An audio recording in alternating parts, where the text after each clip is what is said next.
Hi, we're back in the Warden's conference room and we're doing interviews.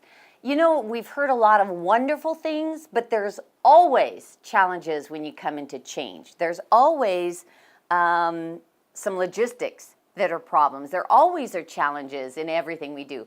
And I finally found somebody who's willing to talk to us about maybe some of the glitches in rehabilitation. What are the challenges? Where can we have some improvements? So I'm very, very grateful about our next interview. So stay tuned, watch it.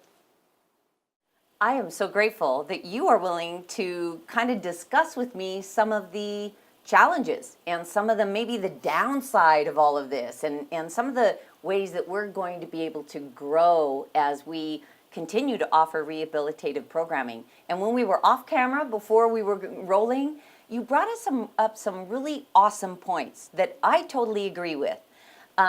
Most of our GOGI leaders they have friends with other GOGI leaders and GOGI students, and it's a GOGI community. But just on the peripheral is this layer of guys that never want to program. They don't want to do it. If they do want to program, they have an ulterior motive. You're on the yard every day.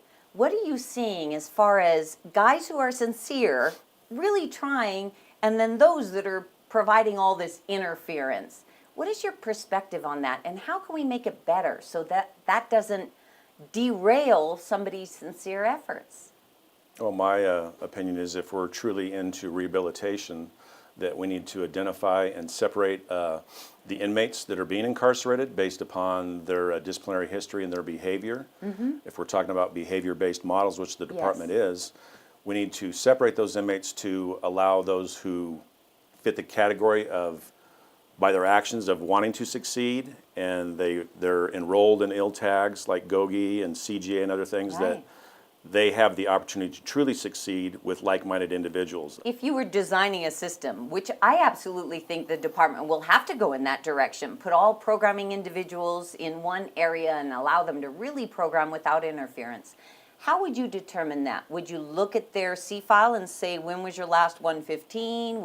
How would you do that if you were to help create this system? I think that would be part of the process, but I also think that you would have to probably have mental health involved in assessments of the individuals also, you know, as far as how they conduct themselves, because I don't think that you would want someone, just call them a programmer, someone who's, they can question things, but I don't think you want someone who's argumentative to the point of disrespect in a daily basis, because the inmates, having been assigned on B yard, I'm no longer assigned there, but being on that facility and having discussions with inmates who were locked up in security housing units and have maybe done bad things while they've been incarcerated. Some of them are lifers, some had long sentences. I found that their belief is that, and I agree with it, is that you can't have inmates who are problematic, who are disruptive, who don't care about doing good things and making changes. To have them around those other inmates on a daily basis is just, ultimately it's destructive, and it causes road bumps. It's hard sometimes for these individuals who are trying to apply GOGI principles or other ILTAG principles from CGA to get away from things, when someone who's only been incarcerated for 2 years basically is going to try to, quote unquote, punk somebody out who's been incarcerated for 25 years, who might be 45 or 50 years old, and someone who just rolled up is outright trying to create havoc for them or trying to take their property, when that person knows that if they do anything to that person, they're in trouble. You do have a core of inmates that want the opportunity to succeed, and they want their opportunity to change.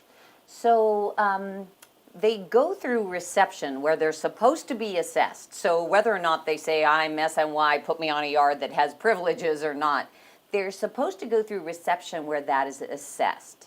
Their behavior is assessed and kind of they're placed. Is that not happening, do you think? Oh, I think it's happening, but it's just happening on the criteria that the department has now. I think the criteria needs to be changed. Since the rehabilitation's been, you know, placed on the patch and it's been a departmental issue since 2006, 2007, that we're moving towards this. We need more categories, more housing configurations. I think so, because not everybody's, you can't cut everybody by the same cookie cutter, so to speak. They don't fit all into the same category. It's just like coaching kids in sports. You can have a set of team rules and you can coach kids, but you can't, one kid you might have to explain to them what you want them to do. Somebody else, you might have to explain it and show them. Somebody else, you might have to explain it, show them, and have them do multiple repetitions. So to me, it's the same way in communicating with inmates. They're all in different levels. You can't coach any one kid the same, just like you can't communicate to any one inmate the same way. They're all different. So to me, it goes to categorizing as to where they might fit and place them in areas where they might succeed based upon their behavior and willingness to do the right thing and to make changes. So our yards now may have 900 guys on them.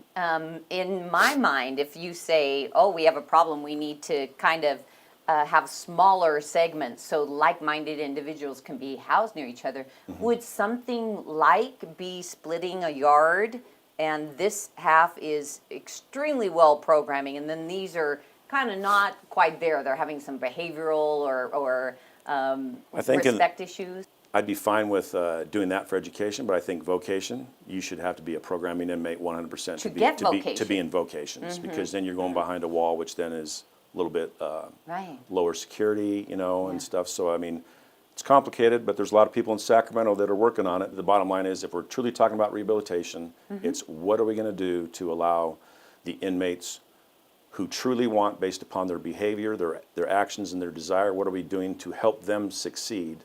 The men that we've worked with, when they were in Pelican Shoe for 20-something years, they rolled out of the shoe units. They're on a housing unit, and they're saying, wow, some of these guys just aren't ready for it.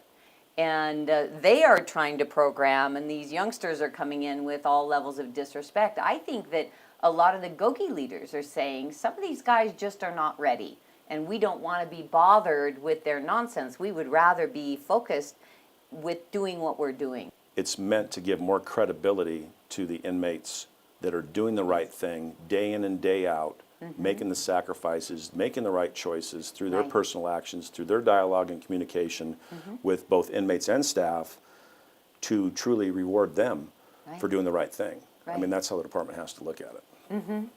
Do you think there's any hope that we're getting there? Do you think we're headed in the right direction? I think there's a lot of positive signs. You know, I mean, let's reward those who are doing the right things, but by the same token, those that mess up, they need to be personally held accountable for their actions. I mean, that's and the inmates that I've met with. I mean, they've been involved in, whether it's GOGI, CGA, whether it's NA, whether it's lifers groups. They've been involved in things, trying to do the right things. They've been the one that's, quote unquote, turned the other cheek to the person that's half their age who's trying to disrespect them or trying to, you know, punk them out in some way. You know, and it's just like, they understand it, I understand it, and I'm not saying it's easy to apply to come up with the perfect solution, but I think that we need to try to, the goal should be is to try to allow more inmates who truly want the opportunity to succeed, to put them in an environment where that can happen. Where they don't have all the interference from those that aren't serious. Thank you very, very much. You're welcome. Appreciate your honesty. Well, I'm known for my candor. So. We love that. There you have it. Boy, was that awesome. Great insights from the captain, great interviews.